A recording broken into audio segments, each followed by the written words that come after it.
Oh, we could fly. Welcome to this new season of the Have a Cup of Jahani podcast. So, I want to title this new season that I'm embarking on with I'm Growing. So, this is going to be the season of growth. And that's what I'm going to share with you throughout the season. So, I thank you for coming over here and sitting with me. And I hope you enjoy. Hello, everyone. So, today we're going to talk about something we are not supposed to talk about. About religion. Y'all ready? Once again, I'm coming to you live from a hotel room where I forgot to pack my microphone. So, bear with me. All right, I'll give you all 3 seconds. 1, 2, 3. So, here's the situation. A few days ago, my husband asked me, "Have you lost your religion?" We were discussing the aspect that comes with fasting during Easter. Not during Easter, I'm sorry, but during the days leading up to Easter. Is a Catholic religion tradition where every Friday, as well as Ash Wednesday and on Good Friday, we fast. And in the Catechism Guide, a fast currently for Catholic folks is supposed to be where you have one meal and on that day that you're fasting, and then that's it. So there are exceptions to this rule, and the exceptions are for people that are carrying a child, that are pregnant, people that have a ailment, or elderly people, or children, of course, because they need to get all their nutrients, right? So they're exempt from the fast. And my husband and I were talking because this one Friday, he was like, "I completely forgot to fast." And he was beating himself up over eating breakfast when he wasn't supposed to eat breakfast that day. And I explained to him, I was like, God, right? Which this is a whole different conversation, but I really do think God is a woman. But I told him, I was like, God, I think has bigger fishes to fry, no pun intended, than to be mad or upset about someone who forgot to fast on a certain day. And that's when he asked me, he was like, he looked at me weird and he was like, "Have you lost your religion?" So let me explain. When my husband and I first met, I was that was a big habit of mine to go to church every Sunday. And before that, before I met my husband, I used to teach catechism to 6th grade. I was also a Eucharistic minister and all of that. I was very much involved in the Catholic Church. And I was single at the time and my son was younger. And I explained to my husband when he asked me that question about whether I have lost my religion. And I gave him a yes and no answer to that question. But let me explain. Let me be a little bit more specific here. I explained to him that ever since I was little, there was something that just didn't sit right with me when it came to the Catholic religion. And that evolved, obviously, as I got older. But one of the things that I will always question was, why is there not a woman there? Why is it, por qué las mujeres tienen que ser monjas y no pueden ser padres? Why does the woman have to be a nun and why can she not be a priest? And that was always in the back of my mind because here I am, I'm a woman, right? I'm this girl in my dress, patent shoes, and frilly socks, going to church every Sunday. And most of the church going members were women. Most of the people teaching religion in the household are women. So even as a young child, I could tell that most of the leadership, most of the people that were pushing this religion forward were women. And that's where that question came from. Why then can we not be upfront? And as a child, I will always get told that you just don't ask questions, that there's just certain things that you don't ask, that it is the will of God.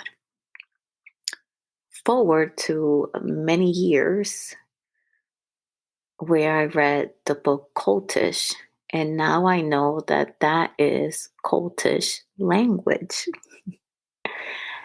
That when the answer to a question is, you don't question that, or that's just how it's always been done, or that is the will of, name whatever entity you want to name, that that is the kind of language that is often used in a cult or cultish environment in order to keep people from gaining more information or gaining the information that may dissuade them from following a certain behavior, following a certain group.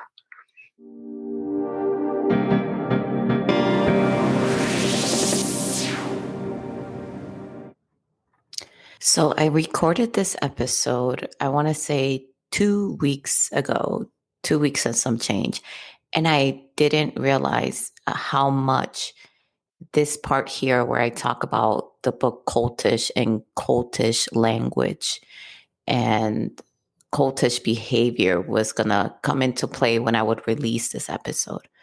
So if you haven't seen it, there's a clip on social media, which it makes me feel disgusted just to describe it here. But if it's of the Dalai Lama and he's doing something inappropriate with a child, and that is a horrific example of what cultish behavior, and then that whole thing of not questioning things when it's coming from God or when it's coming from a man of God or a spiritual leader, how dangerous that is.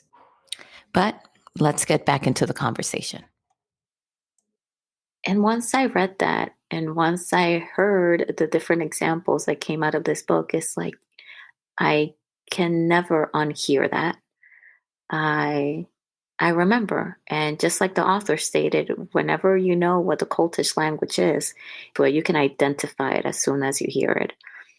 And as I was reading the book, my memory was going through those things that I was being told growing up.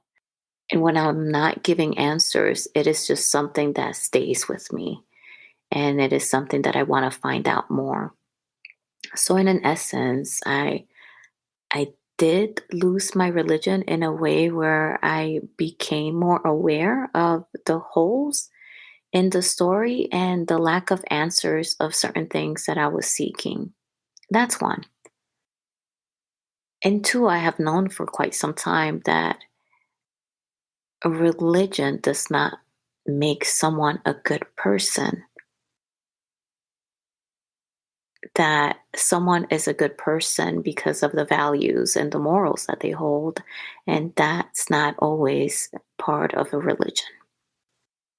So, in my previous episode, I talk about how I have learned to thrive in negative comments that people give me.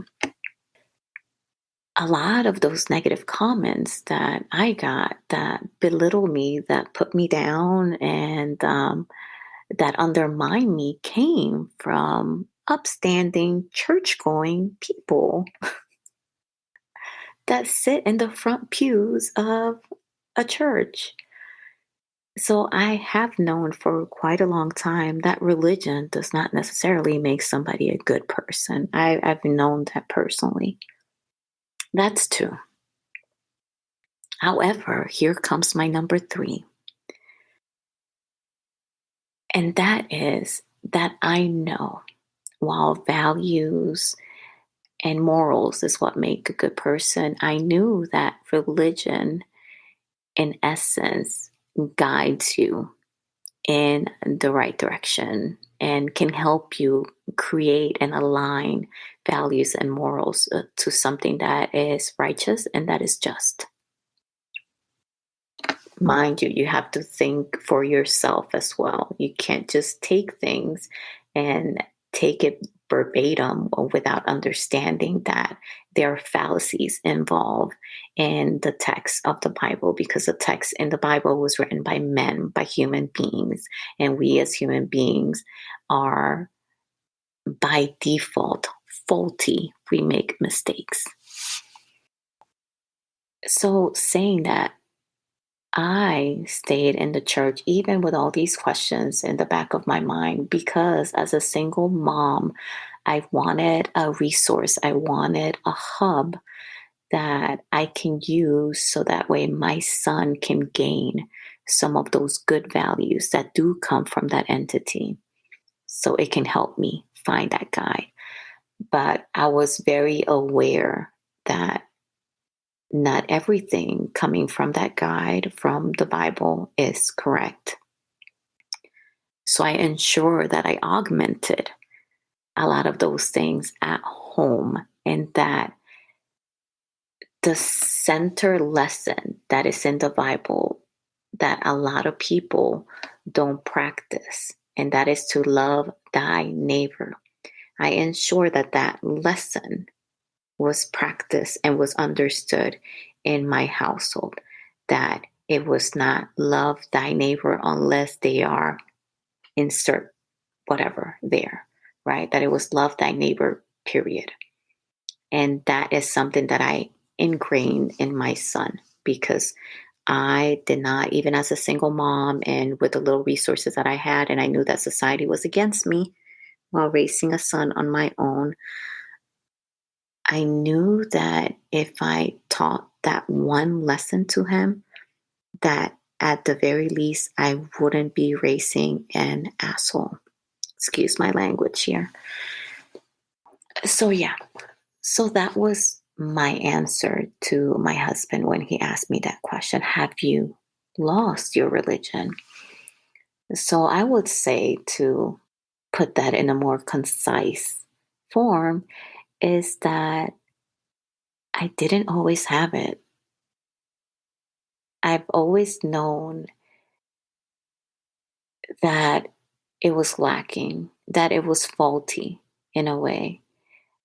But I've always known that kindness is within us, that we just have to practice it and we just have to embrace it.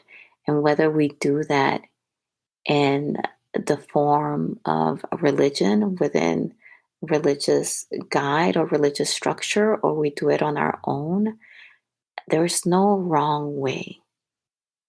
And I've known for most of my life that there's not one way to worship, and that there's not one correct name for the entity that we believe in, that we trust in.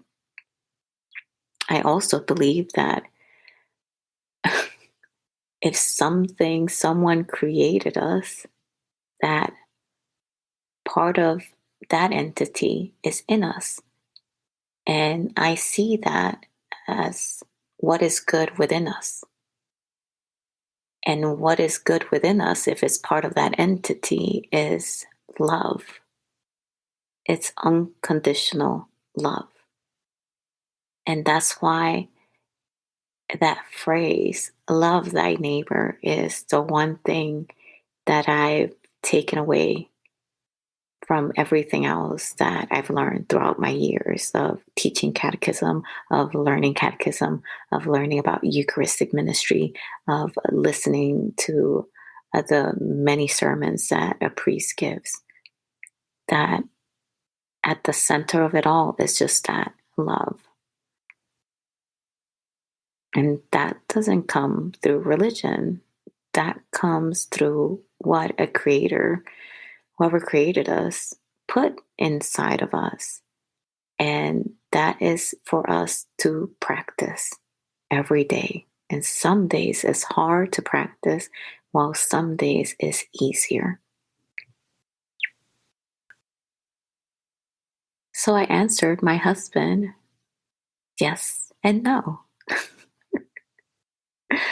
And I gave him this long answer, but I told him, I was like, I really doubt that our creator is looking down at us and is furious because you innocently forgot that you shouldn't have eaten breakfast today. I think that our creator will rather worry more about what is good within us and how we have practiced and how we have conveyed that goodness and have we left that in the world before we depart from that world. What kind of goodness are we leaving behind? And of course, my husband just looked at me. Once again, I'm being too deep. But that's how I feel. And looking back at it, that's how I've felt for a very long time.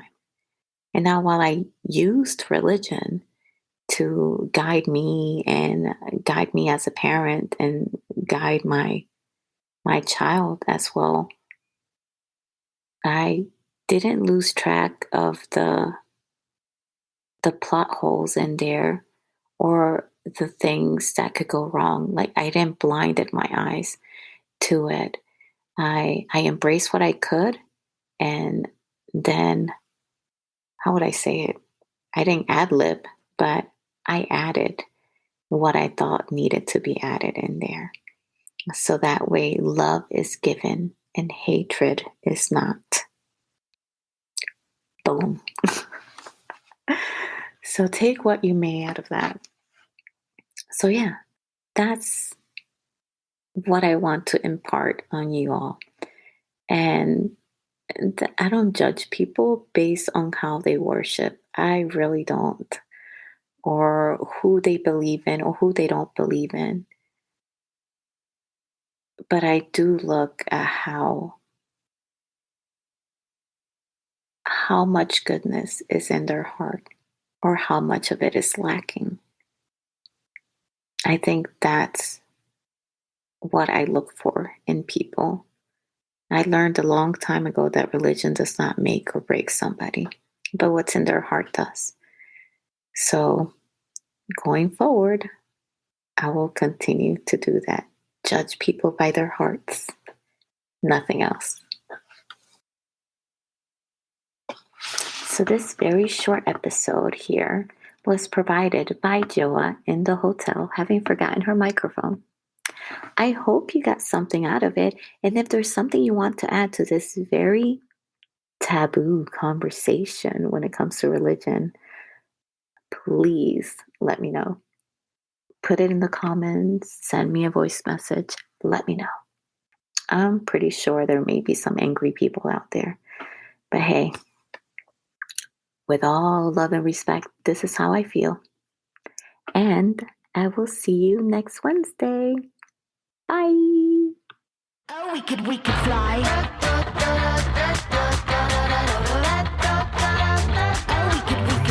Thank you so much for listening. Don't forget to follow and subscribe to the show. See you on the next episode.